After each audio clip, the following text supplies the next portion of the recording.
ఏపీలో భూ వివాదాలకు శాశ్వత పరిష్కారం చూపించేందుకు సర్కార్ రెవెన్యూ సదస్సులను నిర్వహిస్తోంది. ఈ సదస్సులు రాష్ట్ర వ్యాప్తంగా ఇవాళ్టి నుంచి ప్రారంభమయ్యాయి.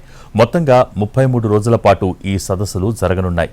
పలు జిల్లాల్లో ప్రారంభించిన రెవెన్యూ సదస్సులకు మంచి రెస్పాన్స్ వచ్చింది. ప్రకాశం జిల్లాలో రెవెన్యూ సదస్సులు స్టార్ట్ అయ్యాయి. మార్కాపురంలో తహసీల్దార్ చిరంజీవి రెవెన్యూ సదస్సును ప్రారంభించారు. ఎమ్మెల్యే కందుల నారాయణ రెడ్డి, సబ్ కలెక్టర్ వెంకట త్రివేద్ హాజరై ప్రజల నుంచి అర్జీలు స్వీకరించారు. భూ ఆక్రమణదారులు, భూ బకాసుల భరతం పట్టేందుకే రెవెన్యూ గ్రామ సభలు నిర్వహిస్తున్నామని ఎమ్మెల్యే కందుల నారాయణ రెడ్డి అన్నారు.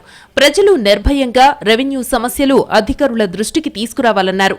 బాపట్ల జిల్లా చీరాల మండలం గవినివారిపాలెంలో రెవెన్యూ సదస్సులో జిల్లా కలెక్టర్ వెంకట మురళి పాల్గొన్నారు. ప్రజల నుంచి అర్జీలు స్వీకరించారు.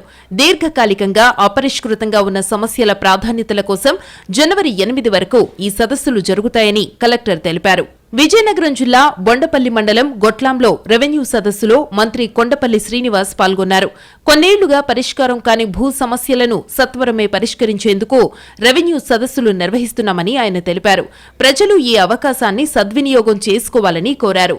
రీసర్వే పేరుతో గత ప్రభుత్వం హయాంలో పలు లోటుపాట్లు జరిగాయని మంత్రి అన్నారు. జిల్లాలో భూ సమస్యలపై 9,000 దరఖాస్తులు వచ్చాయని తెలిపారు. శ్రీ సత్యసాయి జిల్లా సోమందేపల్లి మండలం నాగినాయని చెరువులో జరిగిన రెవెన్యూ సదస్సులో రాష్ట్ర బీసీ సంక్షేమ శాఖ మంత్రి సవిత పాల్గొన్నారు.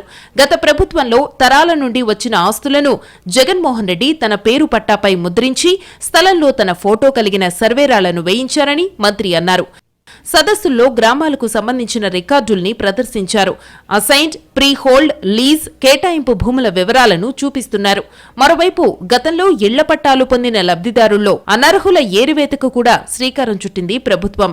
అంతేకాకుండా అసైన్డ్, ప్రీ హోల్డ్ భూముల్లో అక్రమాలు జరిగాయా అన్నది కూడా రెవెన్యూ సదస్సుల్లో ప్రత్యేకంగా పరిశీలించి చర్యలు తీసుకుంటామని చెబుతోంది ప్రభుత్వం. ఈ కార్యక్రమం ద్వారా దాదాపు 80% సమస్యలకు పరిష్కారం దొరుకుతుందని అంచనా వేస్తోంది.